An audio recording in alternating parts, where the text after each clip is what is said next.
If I take it off right here, all the glitter's just gonna go like poof. Yep. Oh man, I'm gonna need to vacuum tomorrow. I have to vacuum anyway. Oh no. Yeah, but then it'll get part of no. Oh, this was a bad idea. Oh god, look at it go. Yep. That's attractive.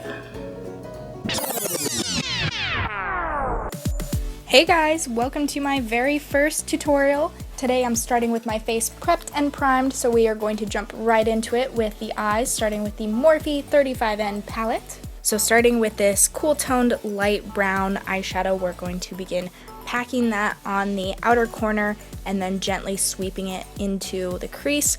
This is a Morphe M441 brush, and then I am going in and blending that out with a Morphe M535 brush.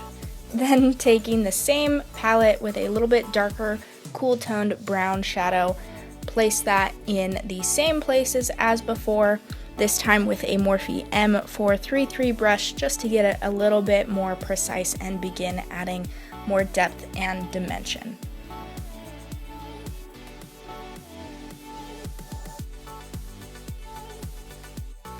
Then taking that same M535 brush as before, begin to blend those two colors together.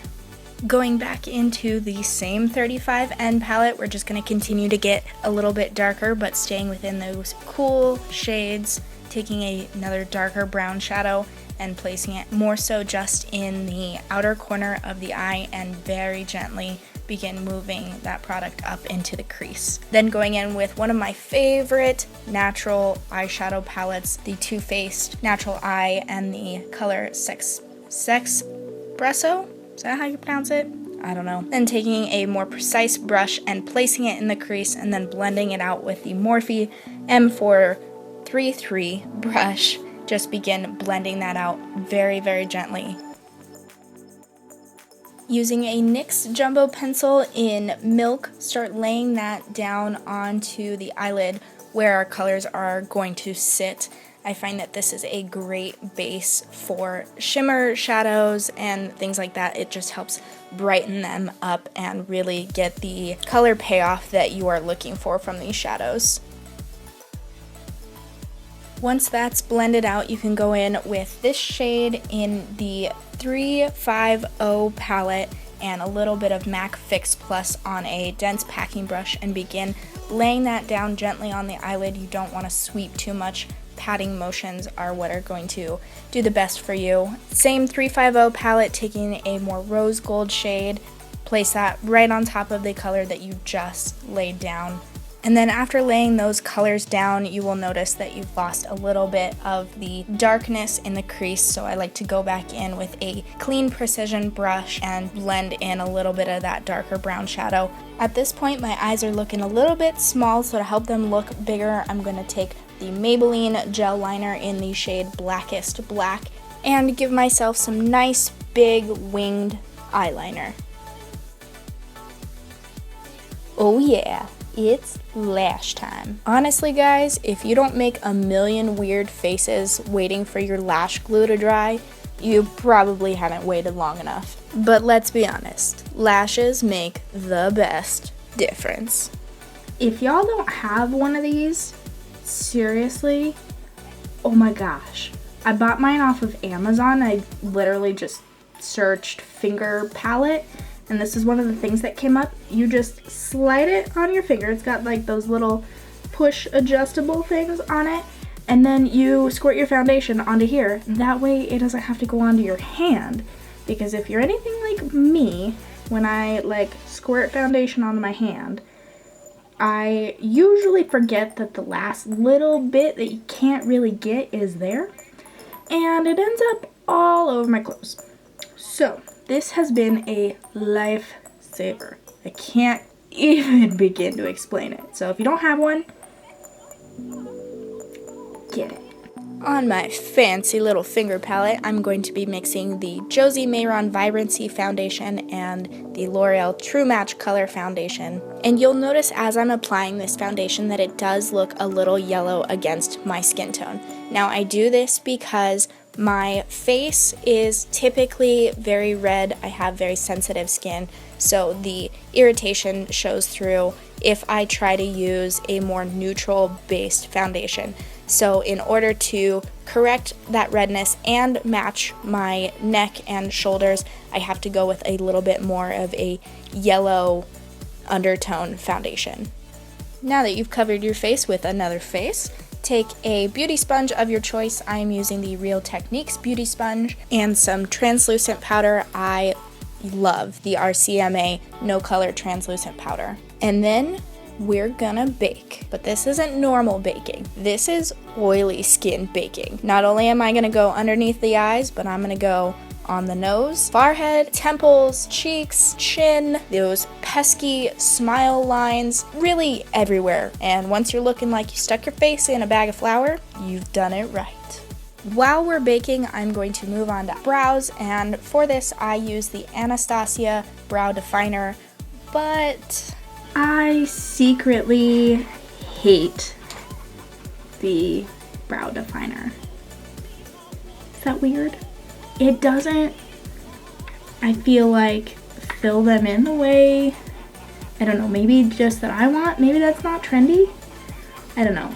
If you have any other suggestions, let me know, because I'm not liking the definer so much. And I don't really like the Brow Wiz either. I don't know, maybe I'm not an Anastasia brow person.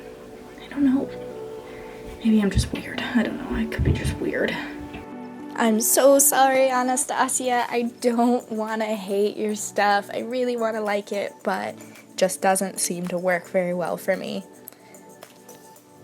I am going to speed through how I do my eyebrows a little bit here. I am planning to do a full tutorial for you guys on how I do my eyebrows very, very soon, but all you need to know for now is that I outline my brows with the definer, and then I go through and blend out the harsh lines with the spoolie, and then fill it in with an eyeshadow color that closely matches my hair.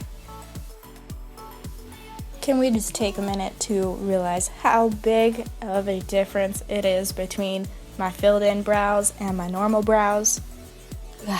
It's amazing. Once your brows are done and your bagage has sat for 10 to 20 minutes, go ahead and brush that all off. I love using these big fan brushes for that. And then once all the powder is gone, I like to finish up with the eyes by using a flat definer brush and some of that dark eyeshadow from before, and lining my lash line and taking a clean pencil brush to blend that out. This brush is the Morphe E18. I love it so much for this. It really helps blend out those harsh lines.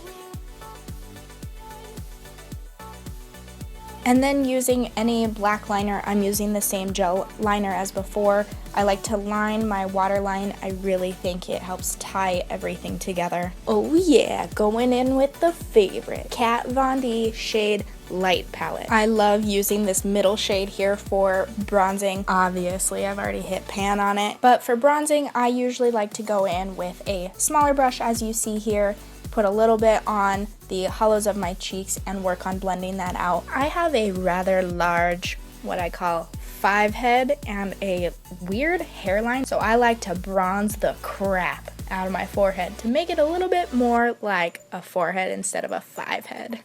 Moving on from bronzer to blush, I am actually a blush hater on myself, but for the purpose of today's video, I'm going to be going in with the Clinique blush in Fig Pop, and I'm just gonna mash that right onto my cheeks and then pretty much blend it into non-existence.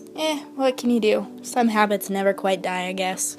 But one thing I never miss is highlight. Now, I'm all for the strobing, blinding highlight, but, I figure since we're going to be covering our face in glitter today, maybe need to tone down the highlight. So I like to use this Hourglass highlight to give myself the glowing from within look, if you will. And then to finish off the glam side of this look, I'm taking the NYX Liquid Suede Lip Cream in the shade Sandstorm and putting that all up in my lips.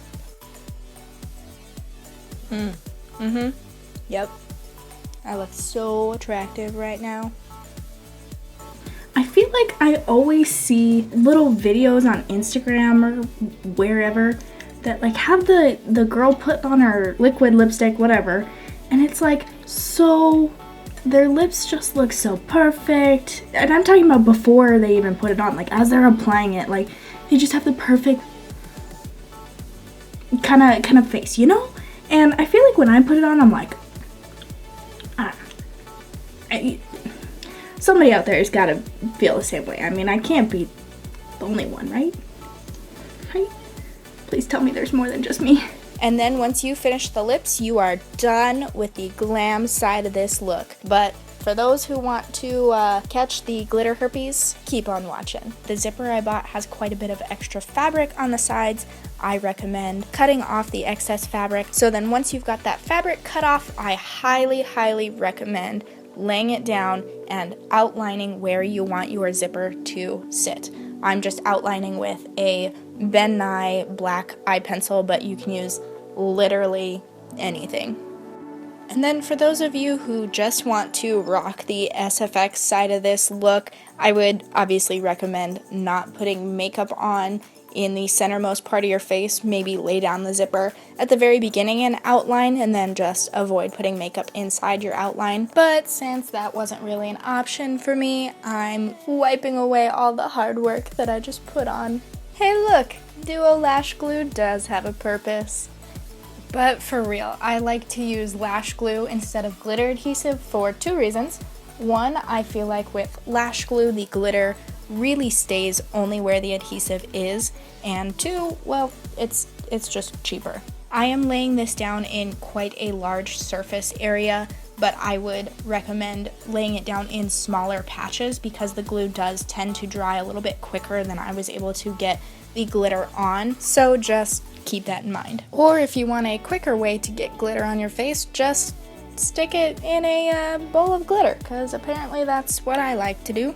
And of course, be sure to stick glitter all up in your nose, because I mean, you have to be covered from all angles.